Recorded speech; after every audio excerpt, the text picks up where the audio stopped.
সীমিতের মাঝে অসীমের সন্ধানী হলো কবিতা।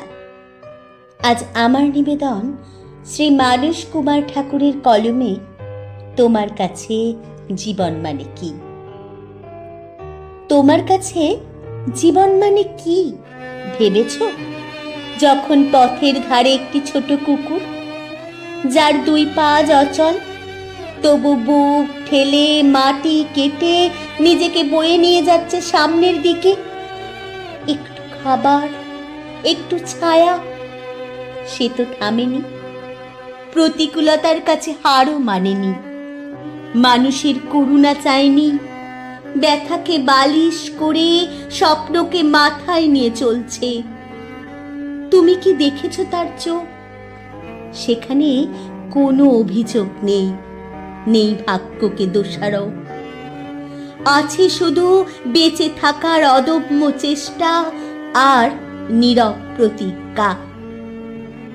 তোমার দুই পা সুস্থ, দুই হাত ভরা শক্তি, তবুও মাঝপথে বসে পড়ো, হাল ছেড়ে দাও, অন্ধকারকে সত্যি বলে মেনে নাও। আর সে, যার শরীরের কিছু অংশ অচল কিন্তু মন পাহাড়ের মতো দৃঢ়, সে প্রতিনিয়ত শেখায় জীবন মানে পড়ে যাওয়া নয়, পড়ে গিয়েও এগিয়ে চলার নাম জীবন। আমাদের কাছে জীবন মানে এক বিরাট অভিযোগের খাতা, শুধু না পাওয়া দীর্ঘশ্বাস, নাকি প্রতিটি অন্ধকার থেকে আলোর দিগন্তে পৌঁছানো।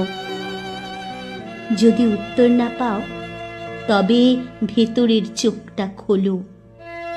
যে দুটি পা হারিয়েও হাজার মানুষের চেয়ে জীবিত, সে কোনো ভিক্ষার পাত্রে মুখ রাখেনি, করেনি মাথা নিচু সৃষ্টির সংকলনের কাছে।